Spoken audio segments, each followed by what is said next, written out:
Our scripture reading for today is taken from the book of Genesis, chapter 1, verses 24 and 25.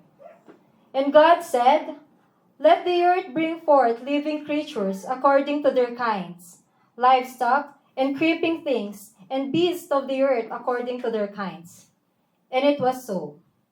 And God made the beasts of the earth according to their kinds, and the livestock according to their kinds, and everything that creeps on the ground according to its kind.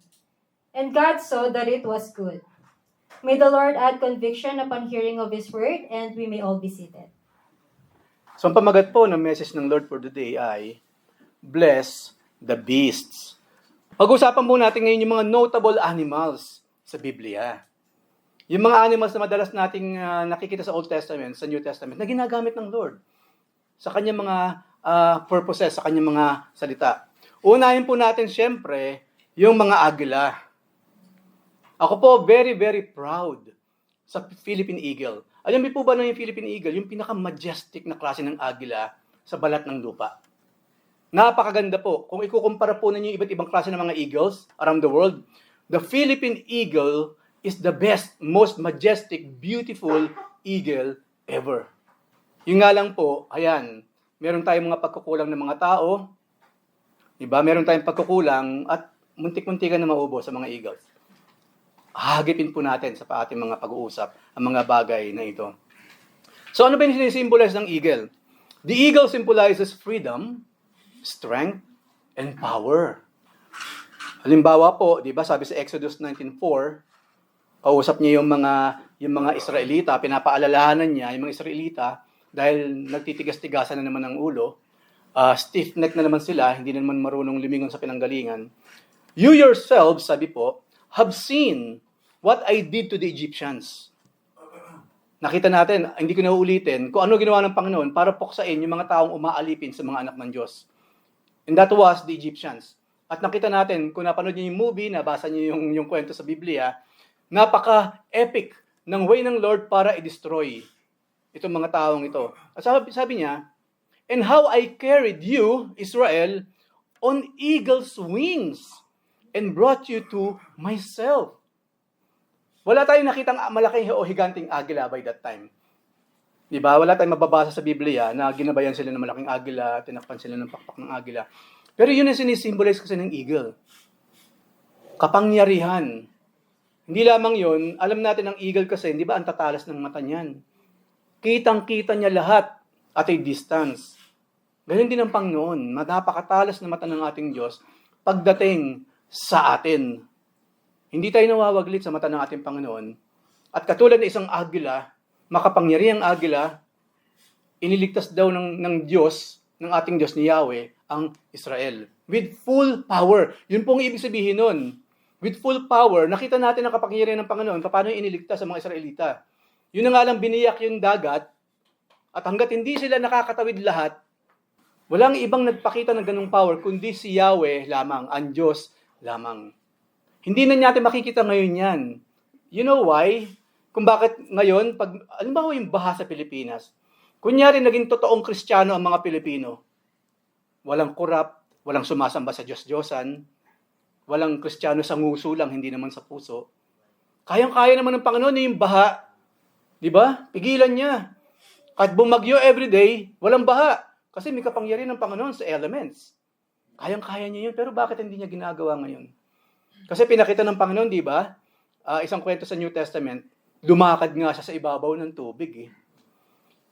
Hindi lamang yun, ginawa niya example sa Pedro, na kung meron kayong faith sa akin, kaya niya rin lumakad sa tubig. Pero nakita natin, di ba, nung nagdududa na si Pedro, ayan na, ngayon, unti-unti na siyang lumulubog. Hindi na po kinakailangan ng Diyos ngayon, hawiin ang baha katulad ng hinawi niya yung dagat nung araw, yung Red Sea. All you have to do is to walk over it with faith sa ating Lord. That's why wala na pong biyak-biyak ng dagat, wala nang biyak-biyak ng ilog katulad ng nangyari kina Joshua. So pinapaalalahanan tayo ng Panginoon kapag tayo nakakita ng agila, kung paanong He's mighty to save His people sa anumang klase ng mga sakuna or problema. God can do that. We cannot, but God can. We doubt, but God is faithful because He cannot deny Himself. Pangalawa po, yung dove. Lagi natin nakikita ang dove. Especially sa isang eksenang pag-uusapan natin. Dove symbolizes purity, peace, and gentleness. Ang sabi sa Lucas 3:22, and the Holy Spirit descended upon Jesus in a bodily form, katulad ng isang dove, isang kalapati. Hindi lamang yon, and a voice came from heaven, nagsalita naman ng Ama. Si Jesus Christ, the Word who became flesh, nagpapabaptize. Yung Holy Spirit, the second person, nagpapabaptize, yung second person, which is the Holy Spirit, ito ngayon dumapo sa Panginoon. Yung the first person on the Trinity, ang sabi naman niya sa langit, you are my beloved Son, in you I am well pleased. Isa po yan sa patunay natin sa Holy Trinity. Sa isang eksena sa Biblia, makikita natin silang tatlo sa isang eksena, and that is the baptism ng ating Panginoon. Hindi lamang yun, siyempre, lion. Lion is legendary for their strength, beauty, and fearlessness. Revelation 5:5, and one of the elders said to me, sige, kwento mo naman sandali. Kasi po, nagbigay ng scroll sa langit, mayroong scroll. Ngayon, nananawagan yung angels, who is worthy here? Who is worthy para buksan yung seal ng scroll na naglalaman ng mga salita ng Panginoon, ng kanyang yung mga mangyayari sa future? Sino? And you know what sabi ni John the Beloved sa kanyang vision? Naiyak po siya. No one in heaven or on earth or under the earth is worthy to open the scroll. No one. Michael, hindi ka worthy, Michael. Gabriel, si Gabriel, walang worthy, even the angels. They were not worthy to open yung pinag-uusapan ditong scroll with its 7 seals. At ayan nga, sino yung worthy? The Lion of the tribe of Judah, the Root of David, has conquered. So He, and that is the Lord Jesus Christ, can open the scroll and its 7 seals. That is the Lord Jesus Christ. He is the Lion of the tribe of Judah. So ang Lord Jesus Christ, sinisimbolize din niya ang alin? Lion. Isa siyang lion. Of course, ito hindi ito lalampas. Yung tupa, or yung lamb. The lamb represents innocence, purity, and gentleness.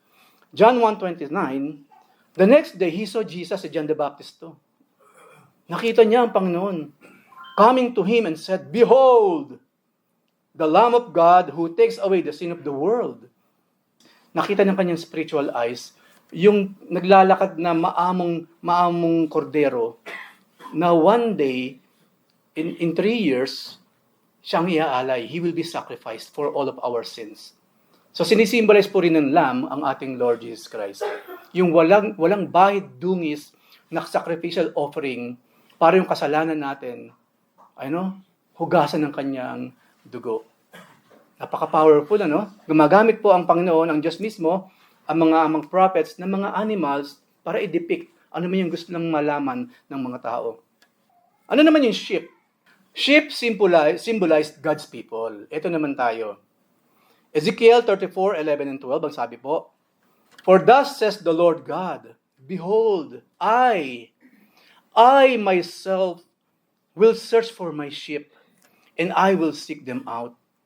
As a shepherd seeks out his flock when he is among his sheep that have been scattered, so I will seek out my sheep, and I will rescue them from all places where they have been scattered on a day of clouds and thick darkness.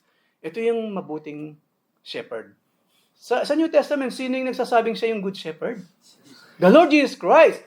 Pero sa Old Testament, sino nagsasabi? It is God. It is Yahweh. They are one. Hear, O Israel, the Lord our God, the Lord is one. And yet, dun sa nag-iisang Diyos, you will find the Father, the Son, and the Holy Spirit. And that is the majesty, the beauty, the doctrine of the Holy Trinity. And we believe the doctrine of the Holy Trinity because they are there. Nandiyan sa Biblia ang lahat ng patungkol sa kanila. So sabi rin sa ibang parte ng Biblia, di ba, para daw tayo mga tupang ligaw, na kanya-kanya tayo ng landas. Pero in God's perfect timing, tamang panahon, lumabas yung ating Good Shepherd, and that is the Lord Jesus Christ. At lahat tayo nagkalat, tinipon niya isa-isa sa ating mga pinanggalingan. Katulad po sa napakaliit na church na ito, kanya-kanya tayo ng pinanggalingan, di ba? Inipon tayo ng Panginoon sa isang napakaliit na grupong ito. Ganun kasi ang ginagawa ng Panginoon. Yung kawan niya, kung saan-saan na naman nagpupunta, iniipon niya sa loob. Kasi He is the Good Shepherd. At ni isa daw dyan, wala siyang pababayaan. Ayaw man o gusto nung kanyang sheep, meron pong panungkit ang Panginoon. God will force us back to the flock. Yung bang shepherd, maninikluhod sa sheep? Sige na naman, sheep, balik ka na doon, please, please. Hindi. Kaya nga meron siyang pamalo, meron siyang panungkit sa dulo. By force, perasahan, ibabalik tayo ng Panginoon sa kawan. Kaya makikita natin, di ba? Meron tayong mga kapatiran naging pasaway. Isang araw, ibabalik din ng Panginoon sa simbahan. Naging pasaway na naman, ibabalik pa rin ng Panginoon. Kahit 7 times 7 siyang maging pasaway. Ganun ding ibabalik siya ng Panginoon sa kawan. Why? Ang sabi ng Panginoon sa Biblia, you are mine. Hindi ba isinuko mo na yung kalooban mo sa akin, yung will mo? So it is my will, my divine will ngayon na mamamayani sa iyong buhay. Gusto mong magpakamatay, I will never let you. Meron akong Holy Spirit na nilagay sa iyong puso. That Holy Spirit will forbid you from doing that kind of harm to yourself. Kung meron po tayong kilalang mga tao, mga kapatiran, especially nagsasabing Kristiyano ng pakamatay, we never question the salvation. Kaya lang, hindi natin may iwasang magduda tayo kung in the first place, tumanggap ba siya talaga sa Panginoon? At totoo bang meron ng Holy Spirit at may Kristo nang nakaupo, nakaluklok sa kanyang puso? Sabi sa Biblia, be sober, laging dapat malinaw ang ating isip through the Word of God, and be vigilant. Because the enemy is like, hindi po lion ng enemy, he is like a roaring lion walking around us, seeking whom he ever devours. Kung sino may pwede niyang lapain. Ang kadalasan pong nilalapan ng kalaban, yung mga mahihina. This is another, babala, warning sa mga Kristiyanong hindi malakas spiritually. Kung sino po yung hindi malakas spiritually, katulad ng mga hayop na kung sino may hina, merong sakit, mga maliliit na mga animals, yun na nilalapan ng layon. Ganun din po tayo mga Kristiyano.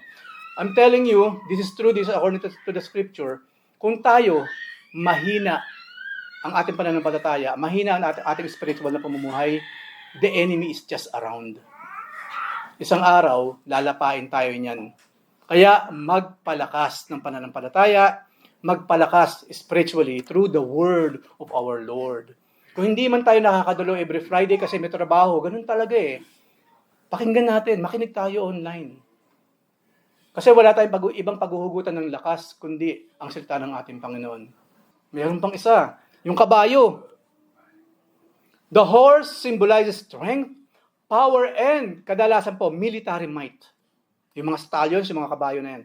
Revelation 19:11-14, ang sabi, and I saw in heaven, and I saw heaven opened, and behold, a white horse, and he who sat on it is called Faithful and True.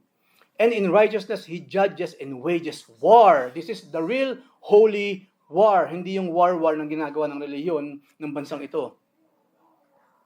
Verse 12, his eyes are like a flame of fire, and on his head are many crowns. Many crowns. Kaya nga, di ba, meron tayong kanta, you are crowned with many crowns, and rule all things in righteousness. Maraming crowns kasi lahat ng tuhod luluhod, lahat ng mga hari magbabaw daw sa ating Panginoon.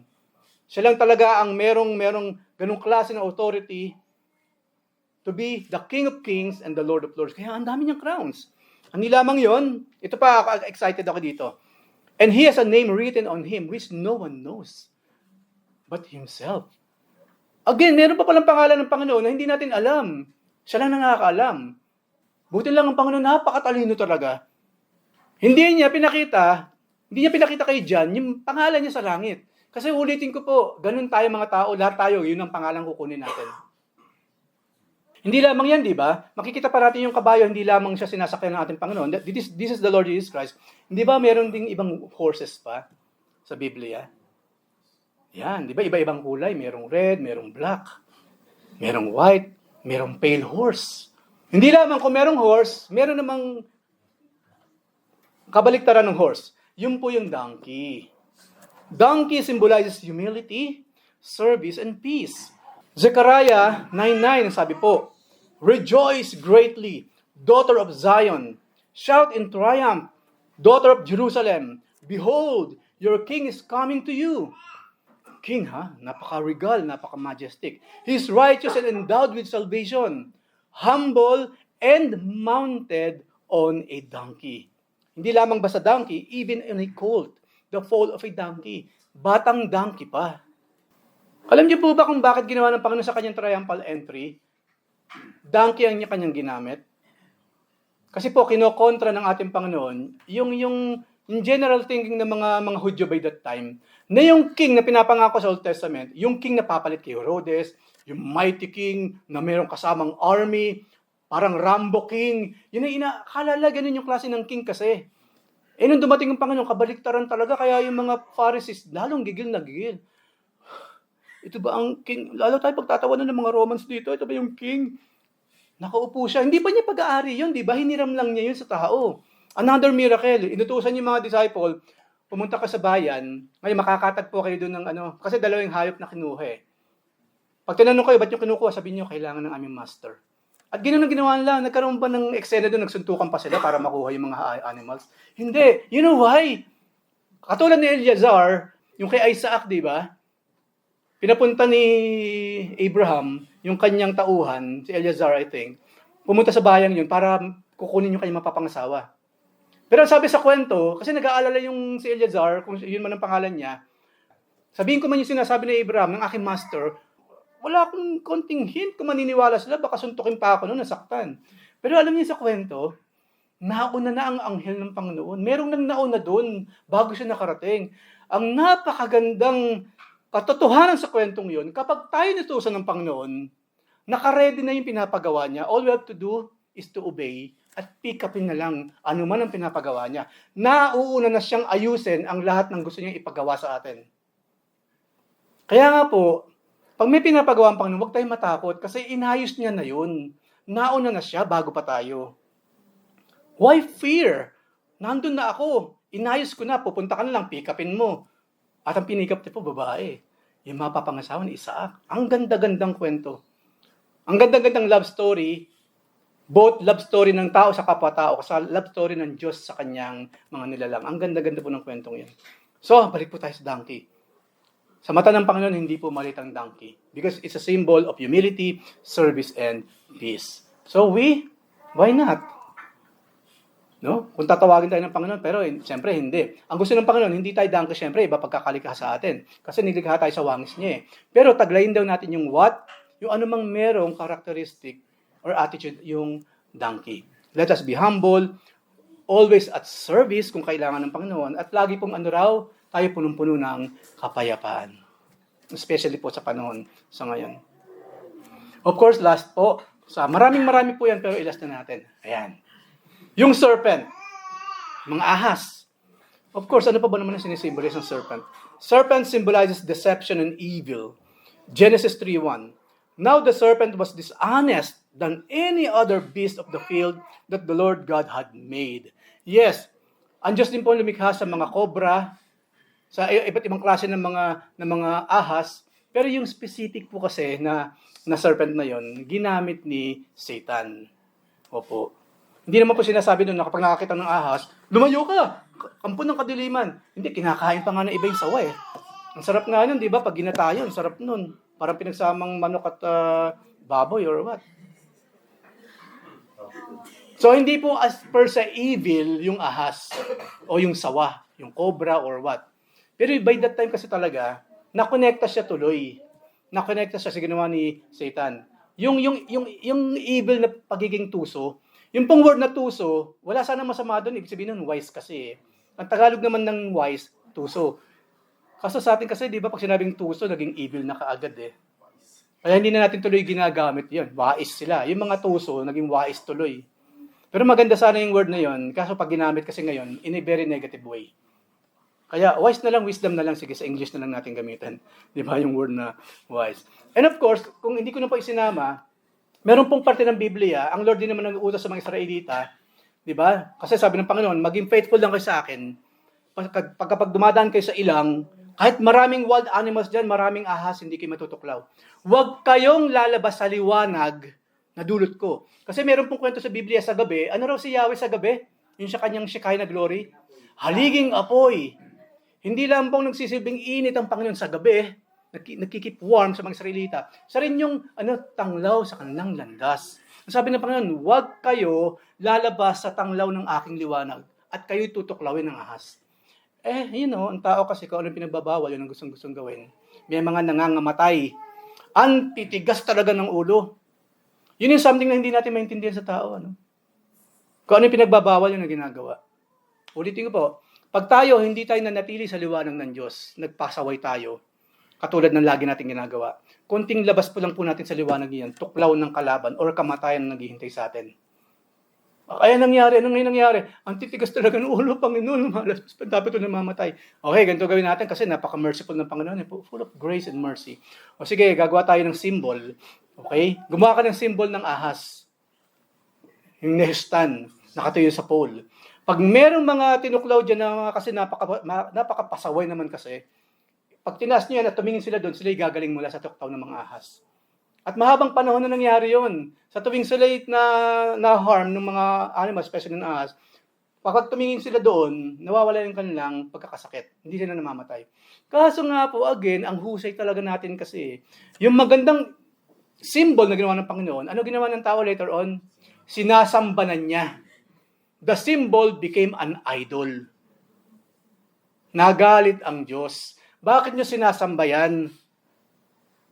Una, idea ko yan, biglang ginawa niyong bad idea. Symbol lang yan, hindi yung idol. Ba't niyo sinasamba? Ba't niyo ginawang idol yung symbol? Galit na galit ng Panginoon kasi nasa commandments yan. Diba? Ayon ng Panginoon, yung mga bagay na yari sa kami ng tao, sasambahin niya. Dapat yung lang pong lumikha ang sinasamba. Hindi yung mga nilikha. Yun lang po ang gusto sabihin ng Panginoon. So ano nangyari later on, nung panahon ni Hezekiah? Pinawasak na ng Lord yun. Wasakin na yung maganda sanang pinagsimulan, pero pinapangit ninyo, wasakin na yan. Winasak po nila yon. And you know what? Yung pong nehstan, yung original na nehstan, yung symbol, yun po ay foreshadow lamang ng pagdating ng ating Panginoon. Di ba sinabi sa Old Testament, sa New Testament, and He will be lifted up. At lahat ng taong tumingin sa Kanya ay maliligtas. Kasi ganun po yung nangyari sa nehstan, yung symbol na ahas. Pag may mga nakakasakit na naman, or dahil sa tuklaw ng ahas, itinataas yun. Tapos lahat ng mga nangangamatay, pag tumingin sila, mabubuhay sila. Kasi yun ang gagawin ng Panginoon in the future. Kaya galit na galit ng Panginoon. Wala akong ginawa sa inyo kundi maganda. Pag naibigay ko na sa inyo, pumapangit. Pag meron akong binigay sa inyo, banal. Pag nahawakan nyo na, nagiging unholy na siya. Ganun tayong mga tao kasi. Pinasahod ng Panginoon na may sahod na kung ano-ano binibili. Nung walang trabaho, pray ng pray. Papray nyo naman. Magkatrabaho lang ako, talagang ganun ako kasipag sa gawain. Binigyan ng Panginoon ng trabaho, na may trabaho na, wala na sa church. Wala na. Humingi ng salary increment, binigyan ng Panginoon ng salary increment. Nung magkaroon ng salary increment, lalo pa nagkuripot sa Diyos. Saan napunta yung pera? Kung saan-saan dinadala. Ganun tayo kasing mga tao. Pero buti na lang po, ang Diyos hindi ganun. He is always faithful. Even though we are faithless, our God will remain faithful because He cannot deny Himself. So napakaganda po ng itinuro sa atin sa bagay na ito. Bukod sa mga yan, ano ba yung sinasabi sa Bible patungkol sa pakikitungo natin sa mga animals? We are admonished to get wisdom from animals. Jeremiah 8:7. Sabi po dyan, even the stork in the sky knows her appointed seasons. Pati yung dove, yung swift, pati yung thrush, observe the time of their migration. At sabi ng Panginoon pagdating sa tao, but my people do not know the requirements of the Lord. Mas mahusay pa yung mga animals, ano? Ang Bible po nagsabi, ha? Buti pa yung mga animals. Pag may migration period, alam na nila gagawin nila, they will migrate. Ang tao, hindi. Alam nang ipapapahamak, lalo pang susuungin. Ang sasabihin pa, hindi. Sasamahan ako ng Panginoon. Di ba mapangahas nating mga tao? Pinagsasabi mo, itigil mo yung ginagawa nyo na yan, ha? Kapahama ka ng pupuntahan yung ginagawa nyo. Hindi, ikaw naman, wala ka naman tiwala, hindi makikinig. Hihingi pa ng prayer. Pag-pray mo naman. Pag ginawa nila yung gusto nila at ayan na ang problema, yung pangalan naman ng pamilya, kinakaladkad na naman sa putikan. Saka ngayon, ayan, sana pala nakinig ako sa'yo, and so on and so forth, and so on and so forth. Diba, sana kung once lang nangyayari. Paano kung twice? Paano kung 3 times na? Paano kung 4 times or 5 times? Sino pa ang lolokohin nila? We cannot mock God. Hindi natin pwedeng biro-biro ano lokohin ng Diyos. Ang sabi sa Biblia, simple lang anak. Meron kang mercy, meron kang grace. But anak, remember, kung ano ang tinanim mo, yun ang aanihin mo. Yes, you're special to me. Pero kailangan mong pagdaanan yung mga bagay na yan for you to learn. Opo, mabait ang Diyos, pero kailangan natin daanan yung mga consequences ng ating mga pagkakamali. Pag hindi pa tayo natuto sa pangalawa, kailangan bumalik tayo sa evangelism. Yes. Okay, baka na-miss natin yung evangelism. Hindi lamang siyempre yung stork. Tingnan po natin yung mas alam natin. Proverbs 6:6-8. Go to the ant. Kayong mga tamad. Go to the ant. Consider its ways and be wise. It has no commander. Walang overseer. Walang ruler. Yet it stores its provisions in summer and gathers its food at harvest. Para saan daw? Para kapag nagtag-ulan, meron silang mahuhugot. Ngayon, hindi lang po pagkain ang pinag-uusapan natin dito. All kinds of blessings po. Habang bumubuo sa atin, ipunin. Okay, ipunin. Ngayon po kasi hindi naman tayo katulad nung araw talaga, ang dami mong palay diyan sa ano mo palalaking pa kasi pang 10 taon 'yan eh. 'Di ba? Umaabot na matagal kasi yung katulad kay Joseph, 'di ba, sa mga Egyptian. Nag-ipon sila, nasapat yung grain na naipon nila for 7 years of famine. Noon kasi yun talagang iniipon. Mga grains, mga pagkain ng mga animals, yun talaga iniipon noon. Pero ngayon ba, yung bang iipunin natin? Ba't ang daming aso dito? Hindi kasi magkakaroon ng famine for 7 years. Bawal na po yun, bawal na. Ano iniipon ngayon? Pera. Huwag tayong waldas. Sabi ng Panginoon, tumingin ka. Waldas ba yung mga ants? Tell me, waldas ba sila? Hindi. Lahat ng chance ginagawa ng mga ants para mag-ipon. Para pagdating ng time na inaasahan naman, hindi ba yearly naman yung tag-ulan? Meron pa ba ditong surprise? Ilang bagyo meron sa Pilipinas sa isang taon? Mga ilan yun? Guesstimation. Alam naman nating 20 plus na bagyo ang dadaan sa Pilipinas. Bakit lagi pang nasusurprise ang mga Pilipino? Why? Alam niyo, maaaring Panginoon, hinihintay lang ng mga Pilipino, hindi ng Pilipino kundi ibang mga lahi, na kumilos ka naman sang-ayon sa kalagayan meron ka. Yearly nga, ang dami na niyan, hindi ka pa naghanda. Naglagay na naman ako ng sa bubong ng mga gulong or, I don't know, ba't ganun?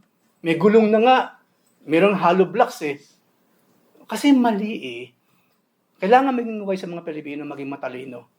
Hindi yan nag-work nung nakaraang bagyo. Hindi nag-work yung gulong, hindi nag-work yung hollow blocks na kung kanino mo kinuha. Hindi siya nag-work, di ba? Mag-iisip na kasi ng ibang paraan. Sabihin, Kuya Eric, umalis sila sa lugar nila. Alam mo bang gano'ng kahirap na lumipat? I'm not saying that. If there's a will, there's a way. Di ba? Yun yung sinasabi dito. Merong will ang mga ants. Kaya meron silang way na kapag dumating ngayon yung taggutom, meron silang kakainin. Kaya tama lang si Solomon, ang Holy Spirit na gumamit kay Solomon, na ipaalala sa atin na tumingin tayo paminsan-minsan sa mga animals. Kasi meron talagang wisdom na makukuha sa kanila. And you know what? Ito pa, ang ganda pa po ng pinapel ng mga animals sa panahon po ng millennium. Yung pong millennium, ito yung 1,000 years reign of Jesus Christ dito sa earth.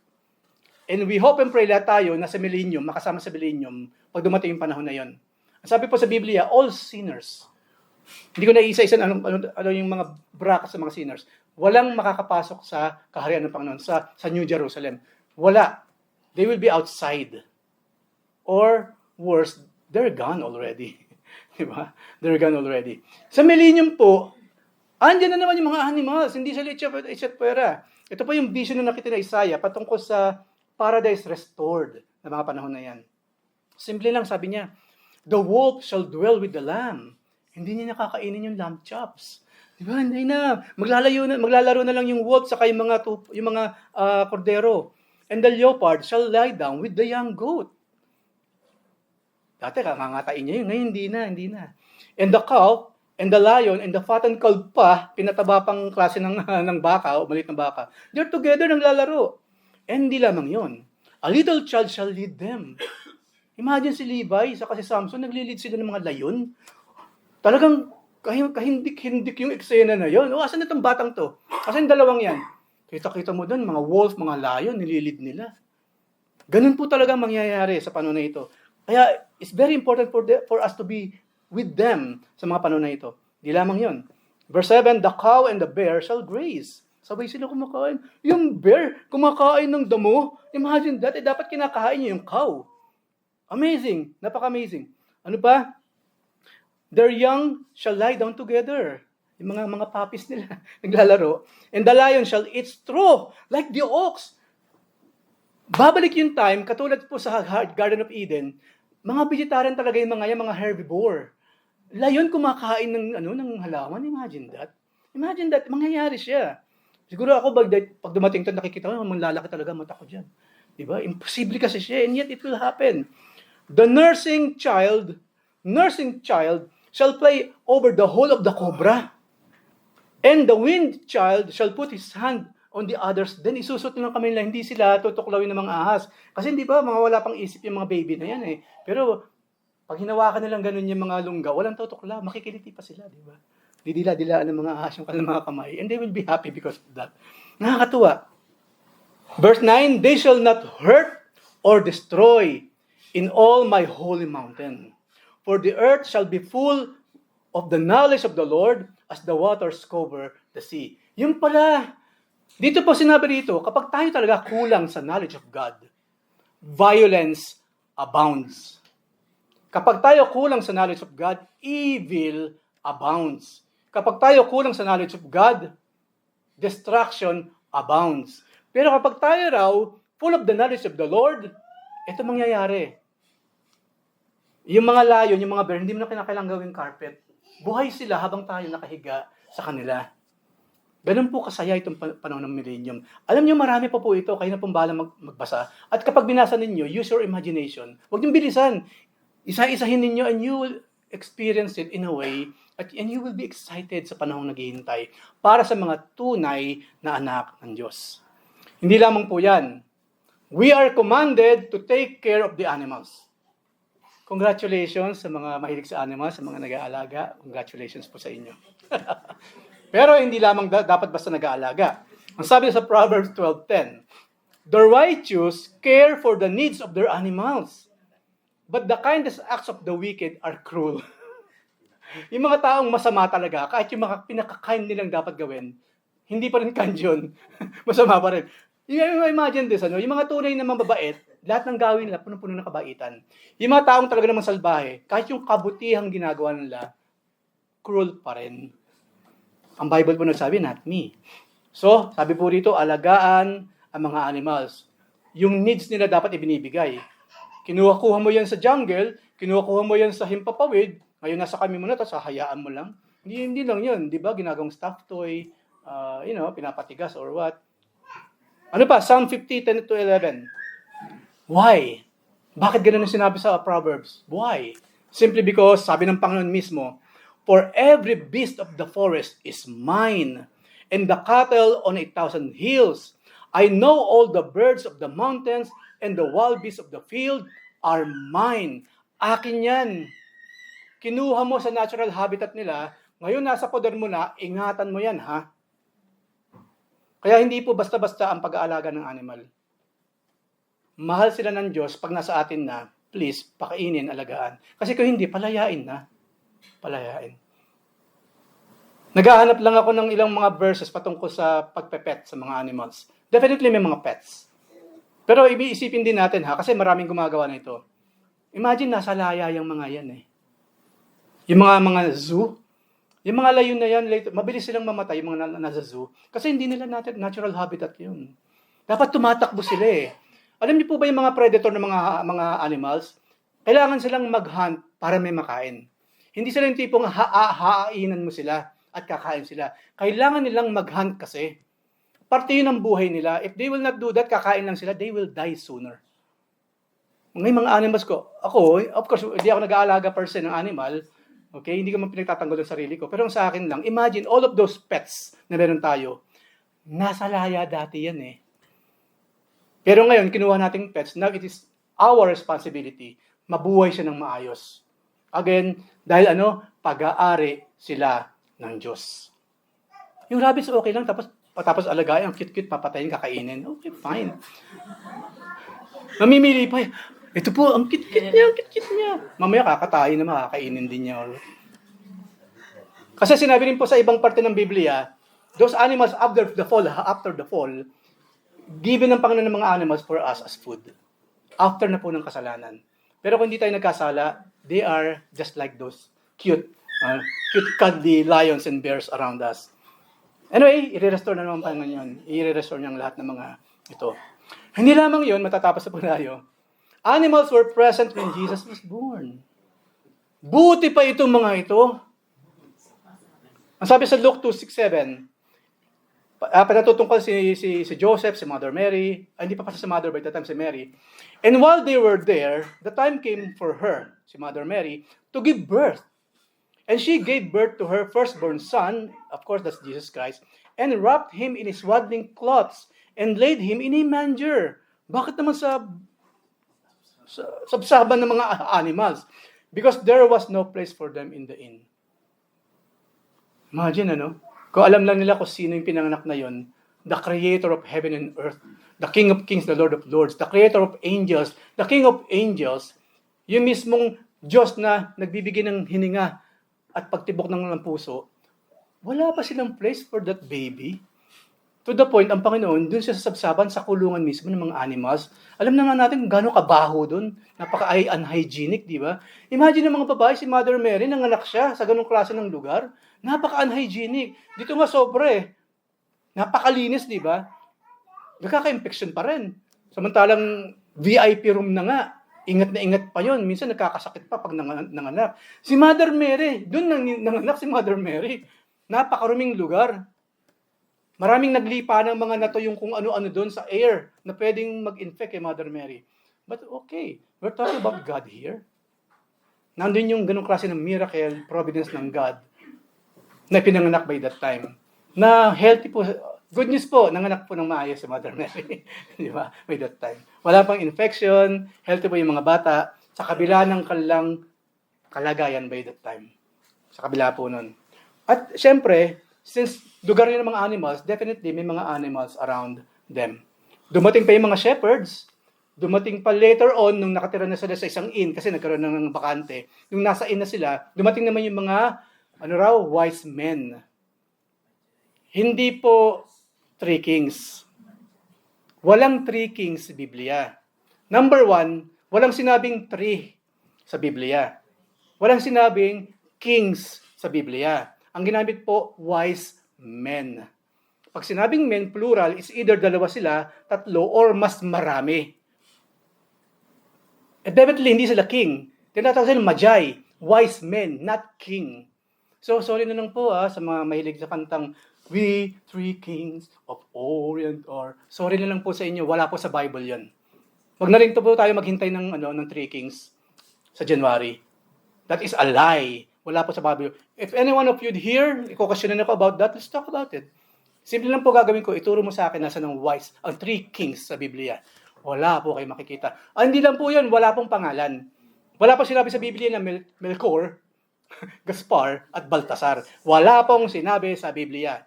This is my challenge. If anyone among us here, kinukwestiyon sinasabi ko, let's go check the scripture together. At ito naman ang challenge ko pabalik. Ngayong nakita mong wala sa Biblia, will you believe me or not? Kasi po, minsan, even though may katibayan na, ayaw pa rin paniwalaan. Why? Because of tradition, mga minanang katuruan na hindi naman talaga based sa Biblia. This is now the challenge for us. Kung talagang mahal natin si Jesus Christ, kapag wala sa Biblia, hindi tayo naniniwala. Ganun lang kasimple yan. Okay, so nandun sila. Paborito ko po yan, yung nativity. Yung sinayan, paborito ko po yan. Napakaganda ng... And lastly po, syempre po, lalayo pa ba tayo? The Lord Jesus Christ, He is portrayed as the lion and the lamb. Lion na ang Lord, kordero pa siya. Tingnan natin yung Revelation 5:5 and 5:6-7. Dito muna tayo sa Revelation 5:5. Ito nga po ang una, nabasa natin kanina. Walang makakapag-break ng seal, yung nung 7 seals, dun sa scroll na napakahalaga ng laman. Kaya for many, many minutes, natahimik sa langit for the first time. Even the angels na laging, hallelujah, wala, natahimik sila. Nanahimik po sa langit, as in nanahimik. Heaven, nanahimik. Natahimik ko, dahil wala makapagbukas. Pero yun nga po ang good news. Sabi niya, after a while, oops, weep no more. Behold, the Lion of the tribe of Judah, the root of David has conquered so that he can open the scroll and its 7 seals. So lahat ngayon, diyan muna tayo nag-anticipate. Makikita natin ngayon yung the Lion of the tribe of Judah. Asan na siya? Asan na siya? Biglang, tingnan natin sa verse 6 and 7. Revelation 5, 6 and 7. I saw a lamb standing as though it had been slain, with 7 horns and with 7 eyes, which are the 7 spirits of God sent out into all the earth. And, ano ginawa nung kordero? He went and took the scroll from the right hand of him who was seated on the throne. Asan po yung lion? Kanina, sabi po, ang pinapresent dito yung the Lion of the tribe of Judah. Bakit po bilang kordero yung nakikita ko dito? Do we ever notice that? Let's notice that now. Bakit ang pinangako na bubukas dun sa seals, Lion of the tribe of Judah, pero bakit bigla lang merong tupang lumabas, kordero, at siya nagbukas? How come? How come? Si John the Beloved po ba, mababasa natin, at si John the Beloved, at ako'y nagulat sa akin nakita, walang layon, kordero lang. Why? What's this? Wala pa tayo makikita ng gano'n. Hindi siya nagulat. Hindi siya nagreklamo because he know. But dahil yung lion na nakita niya kanina, the Lion of the tribe of Judah, is the same person. Siya rin yung kordero ng Diyos na nag-aling ng kanyang buhay para sa atin. And that is who? The Lord Jesus Christ. Nakita natin yung paradox of Christianity. Yung pong Trinity, that is a paradox. Ang hirap ipaliwanag. It exists. Pero ang hirap ipaliwanag. Ganyan din po dito. Layon tapos biglang kordero. This is also a paradox. Pero sa atin, wala nang paradox. Yun ang sinabi sa Biblia, we believe. Huwag tayo maniniwala sa hindi nakasulat. Pero yung mga nakasulat, paniwalaan natin. Ngayon po, kahit paano nakita natin mga kapatid panghuli, na ang mga animals po, hindi yan nariyan para pagkain lang talaga. Animals ay galing sa Diyos. Siya ang lumikha ng mga animals. And we learn many things sa ating mga pinag-usapan ngayon. At let's be full of wisdom sa pakikitungo sa kanila, sa paggamit sa kanila, kasi nakatingin ang Panginoon sa lahat ng ating mga attitudes and characters na ginagawa sa mga beings na ito. Magkakasala tayo kapag hindi natin sinunod yung mga sinasabi ng Panginoon on how to take care of them. At hindi lamang yon, siyempre, at the same time, ano man ang gagawin natin para sa kanila, remember, we are glorifying the Lord.